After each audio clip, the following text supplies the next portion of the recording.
किस महर्षि ने योग शब्द का अर्थ युज धातु में युज समाधो युजी यांगे युग समेन लगाया है? चार ऑप्शंस आपकी स्क्रीन पर। युज समाधो, युजी यांगे और युग समेन, किसने लगाया भाई, आपको बताना है। और थोड़ा सा हिंट दे दूं, अभी अभी हमने महर्षि जी हाँ, संस्कृत की अगर हम बात करते हैं, संस्कृत की व्याकरण के रचयिता, सो राइट हो जाएगा यहाँ पर महर्षि पाणिनि, ऑप्शन से राइट रहेगा। नेक्स्ट क्वेश्चन, याज्ञवल्क्य संहिता में नियम के कितने अंग बताए गए हैं? योग सूत्र में तो 5 बताए गए हैं, लेकिन यहाँ पर ये बोला कि याज्ञवल्क्य एक संहिता है, इसमें नियम के कितने अंग बताए गए हैं आपको बताना है। 5, 8, 10 या फिर 12। फटाफट से अपना राइट आंसर क्लिक कीजिएगा और राइट हो जाएगा यहाँ पर आपका 10। ठीक है, नेक्स्ट क्वेश्चन, हमारा मन उपादान कारण स्रोत है जो त्रिगुणात्मक भाव उत्पन्न करता है, ये तीनों गुण में से कौन सा गुण नहीं है? चलिए जी, इसको आप पैसे समझ लीजिए। हमने जहां पर बात की थी ना, 3 गुण हैं, ठीक है, प्रकृति के अंदर 3 गुण बताए गए हैं, उन 3 गुणों में से कौन सा गुण नहीं है जिससे हमारा मन या तो प्रभावित ही नहीं होता या फिर वो प्रभावित करने वाला एक गुण है ही नहीं। सो राइट हो जाएगा यहाँ पर। देखिए, हमारा मन है सतोगुणी हो सकता है, रजोगुणी हो सकता है, तमोगुणी हो सकता है, लेकिन जो अस्तो गुण है ये आपका कहीं पर भी त्रिगुण के अंदर शामिल नहीं होता है। सो ऑप्शन आपका ए राइट रहेगा। ठीक है, नेक्स्ट क्वेश्चन की तरफ बढ़ेंगे। क्वेश्चन है आपकी स्क्रीन पर, वर्तमान काल में आध्यात्मिक विचारधारा प्रचलन में नहीं है। वर्तमान काल में कौन सी आध्यात्मिक विचारधारा प्रचलन में नहीं है? चलिए जी, कौन सी नहीं है भाई, आपको बताना है। सो राइट हो जाएगा पारसी विचारधारा। जी हाँ, जैन विचारधारा, बौद्ध विचारधारा और वेद की ओर, ठीक है, या फिर कह सकते हैं कि वेदों से प्रभावित है, बौद्ध से प्रभावित और जैन से प्रभावित है। पारसी विचारधारा हमारे देश में कह सकते हैं कि वर्तमान काल में आध्यात्मिक विचारधारा के प्रचलन में नहीं मानी जाती। नेक्स्ट क्वेश्चन, क्वेश्चन आपकी स्क्रीन पर कि किस समन्वयवादी दृष्टिकोण में व्यक्तित्व के समस्त पक्षों की सर्वांगीण उन्नति हेतु तन मन को स्वस्थ रखने के लिए आसन प्राणायाम ही नहीं अपितु यम नियम प्रत्याहार ध्यान की भी भूमिका महत्वपूर्ण मानी है? कौन से दृष्टिकोण के हिसाब से भाई? व्यक्तित्व के समस्त पक्षों के सर्वांगीण विकास के लिए, ठीक है, मंत्र योग है या फिर कर्म योग है, राजयोग है या फिर हठ योग है? ये बोला कि यम नियम ही नहीं, इसके अलावा प्रत्याहार, धारणा, ध्यान, समाधि है, आसन, प्राणायाम है, इन सभी की महत्वपूर्ण भूमिका रहती है। आपको बताना है कि कौन से समन्वयवादी दृष्टिकोण के अनुसार ये बताया गया है। सो राइट हो जाएगा ये राजयोग के अनुसार बताया गया है। ठीक है, नेक्स्ट क्वेश्चन, यह कथन किसका है? संसार सागर से पार होने की युक्ति का नाम ही योग है। 4 ऑप्शन स्क्रीन पर। संसार सागर से पार होने की युक्ति का नाम ही योग है, किसने कहा है? आपको बताना है। सो राइट हो जाएगा यहाँ पर याज्ञवल्क्य, ऑप्शन ए राइट रहेगा। नेक्स्ट क्वेश्चन, यह कथन किसका है कि गुरु शुद्ध चरित्र का आध्यात्मिक प्रतीक होता है? जी हाँ, कहीं ना कहीं ये आज के परिवेश में, जैसा हम दिन प्रतिदिन, वो चाहे जयपुर से आ रही घटना हो या फिर यूपी के अंदर भी एक अभी अभी रिसेंटली घटना हुई है, हेडमास्टर है या फिर प्रिंसिपल है, ठीक है, और भी कई केसेस ऐसे सुने गए हैं जिसमें कह सकते हैं कि जो गुरु का चरित्र है वो चरित्रहीन दिखाया गया है और कहीं ना कहीं उन्होंने अपनी चरित्रहीनता का प्रदर्शन भी किया, ठीक है, और जिसके चलते आज वो सज़ा भुगत रहे हैं और उनके ऊपर कार्रवाई की जा रही है, ठीक है, कानून के द्वारा। तो यहाँ पर ये बोल रहा है कि किसके द्वारा यह कथन गया कि गुरु शुद्ध चरित्र का आध्यात्मिक प्रतीक होना चाहिए, मीन्स उसके चरित्र में शुद्धता का यहाँ पर पूर्ण समावेश हो। किसने कहा है? आपको बताना है। 4 ऑप्शन स्क्रीन पर हैं और राइट ले लेते हैं। तो राइट हो जाएगा जेंटिल के द्वारा किया गया, ठीक है, ऑप्शन से राइट रहेगा। नेक्स्ट क्वेश्चन, अपनी आध्यात्मिक शक्तियों को एक जगह इकट्ठा करना, उन्हें संतुलित करना, यह परिभाषा किसकी है? 4 ऑप्शन आपकी स्क्रीन पर और राइट हो जाएगा यहाँ पर है कि अपनी आध्यात्मिक शक्तियों को एक जगह पे इकट्ठा करें, उन्हें संतुलित करें और आगे बढ़ें, ठीक है। तो ये डॉक्टर राधाकृष्णन, डॉक्टर सर्वपल्ली राधाकृष्णन ने कहा है। नेक्स्ट क्वेश्चन, वेद मूलक विचारधारा, बौद्ध विचारधारा, जैन विचारधारा के अतिरिक्त अन्य कौन सी विचारधाराएं प्रचलित हैं? 4 ऑप्शंस आपकी स्क्रीन पर। चलिए जी, फटाफट से अपना राइट आंसर क्लिक कीजिएगा। क्वेश्चन है 39 नंबर और राइट हो जाएगा यहाँ पर उपयुक्त सभी। जी हाँ, उसमें ब्रह्म कुमारी, आजकल आप देखते होंगे ब्रह्म कुमारी आश्रम और ब्रह्म कुमारी के जो कह सकते हैं कि अलग से प्रचार प्रसार हो रहा है, ठीक है। राधा स्वामी है, सिख पंथ है, ये सभी आपके चल रहे हैं, ठीक है। नेक्स्ट क्वेश्चन है कि पाराशर संहिता में यम की संख्या कितनी होती है? चलिए जी, फटाफट से अपना राइट आंसर क्लिक कीजिएगा। चलिए, ये क्वेश्चन एक तरह से रिपीट, माफ़ी चाहूँगा भाई, ठीक है, टाइप करते वक्त हो गया है, तो इसमें 10 बताई गई है भाई, ठीक है। नेक्स्ट क्वेश्चन, सामाजिक स्वास्थ्य की विशेषता नहीं है। सामाजिक स्वास्थ्य की विशेषता इनमें से कौन सी नहीं है? 4 ऑप्शन स्क्रीन पर है।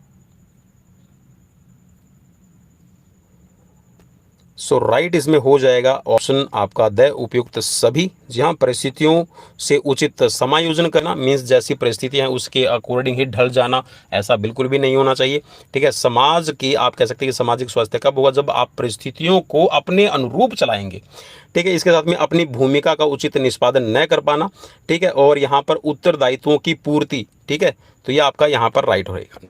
नेक्स्ट क्वेश्चन, आदि का अनमने कोष अथवा स्थूल शारीरिक स्तर पर रोग के प्रकट होने को कहा जाता है। इसका कहने का मतलब ये है कि आपकी जैसी शारीरिक स्थिति है, उस शारीरिक स्थिति के अंदर जैसा आपका आकार है शरीर का, ठीक है, आकार प्रकार जैसा भी आपके शरीर का, उसके अंदर रोग प्रकट होना, ठीक है, उसको आदि अनमन्य कोष या फिर आप कह सकते हैं कि स्थूल शारीरिक स्तर पर, ठीक है, जो आपका फिजिकली आपको दिखाई दे भौतिक स्तर पर, ठीक है, आपके अंदर रोग का प्रकट होना क्या कहलाता है? चलिए जी, राइट ऑप्शन ले लेते हैं, तो राइट इसमें हो जाएगा व्याधि, ठीक है। ऑप्शन आपका सर राइट हो जाएगा, ठीक है। इसको व्याधि कहा जाता है, कोई भी रोग आपका लक्षण है प्रकट होना। नेक्स्ट क्वेश्चन, इन पर कि मनोमय कोष में कलेशों के जमा होने के कारण रोग का सूक्ष्म स्वरूप जन्म लेता है, जिसे कहा जाता है। जी हाँ, मन और काया कोष में जब क्लेश पैदा होगा तो उसके जमा होने से जो रोग बनता है, वो चाहे आपका शारीरिक हो या फिर आपका मानसिक हो, तो इसको क्या कहा जाता है? आदि कहा जाएगा, उपद्रव कहा जाएगा, व्याधि कहा जाएगा, या फिर इनमें से कोई नहीं?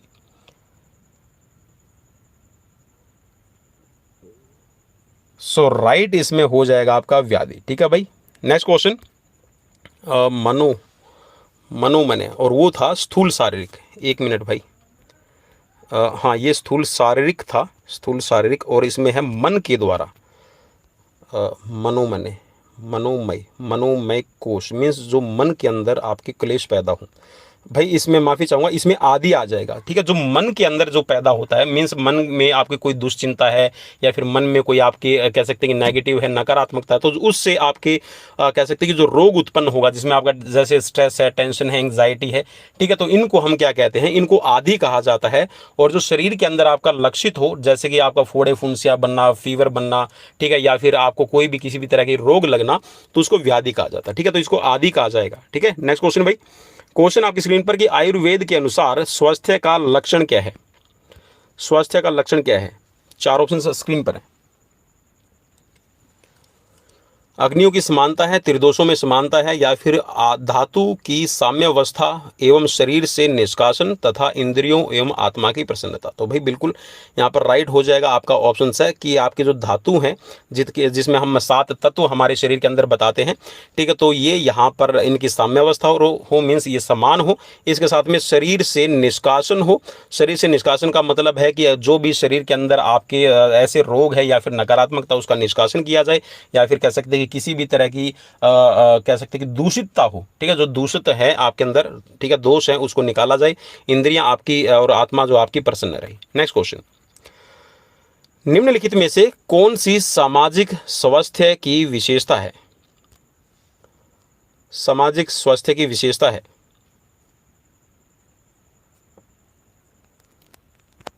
चलिए जी, राइट आंसर आपको बताना है, क्लिक कर लीजिएगा। सो राइट हो जाएगा यहाँ पर ऑप्शन आपका द, ठीक है, ऑप्शन ये उपयुक्त सभी आप उत्तरदायित्वों की पूर्ति करें, परिस्थितियां हैं उसके साथ में आप चलें और इसके साथ में जैसी परिस्थितियां मीन्स उसको अपने अनुरूप चलाएं, इसके साथ में अपनी भूमिकाओं का उचित निष्पादन करें। मीन्स जैसे आपका अगर परिवार के अंदर रोल है, भाई का है, माँ का है, बहन का है, पिता का है, तो आप जितनी भी आपकी भूमिकाएं हैं समाज के अंदर जुड़ी है आप उनको अच्छे से पालित करें, ठीक, उनकी पालना करें, तो ये आपका सामाजिक स्वास्थ्य की विशेषता मानी जाएगी। नेक्स्ट क्वेश्चन, क्वेश्चन है कि किस विद्वान ने समय को ही योग का मूल माना है? समय के लिए मन अथवा चित्त का वश में होना आवश्यक है, चित्त की वृत्तियों को रोकना आवश्यक है, अतः उन्होंने योग का अर्थ बोग बोगस चित्त वृत्ति निरोध है, ठीक है, बोगस चित्त वृत्ति निरोध किया है। और चित्त वृत्तियों में वासनाएं, आकांक्षाएं, लोभ, मोह आदि अपेक्षाओं के विचार आते हैं जिसमें व्यक्ति जीवन पर्यंत फंसा रहता है। तो ये परिभाषा किसने दी है और योग को ही मूल माना है? ठीक है, समय के लिए आपको बताना है। 4 ऑप्शंस आपकी स्क्रीन पर और राइट हो जाएगा, ये कहना है महर्षि पतंजलि का।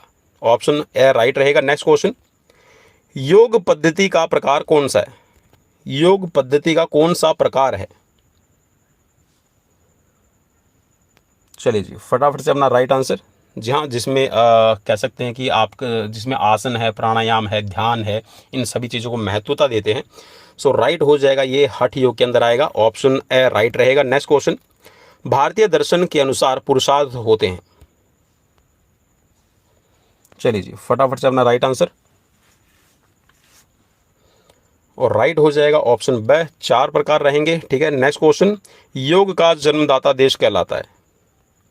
सो बिल्कुल भाई, इसमें तो बिल्कुल कोई दो राय नहीं है। ठीक है, 5000 वर्ष पूर्व अगर हम कहें कि लिखित रूप में, ठीक है, आपको एविडेंस मिलते हैं, आपने कह सकते हैं कि योग सूत्र की इसमें संरचना हो या फिर महर्षि पतंजलि का हो, और उससे भी अगर हम पहले की बात करें जब हमारे पास में लिखित रूप में भी आप अगर नहीं है तो भी आप जिसमें आदि महादेव को भी योग की एक कह सकते हैं कि प्रतिमूर्ति माना गया है। नेक्स्ट क्वेश्चन, योग के बारे में किस वेद में विवरण मिलता है? 4 ऑप्शंस आपकी स्क्रीन पर और राइट हो जाएगा इसमें ऋग्वेद। Option A right.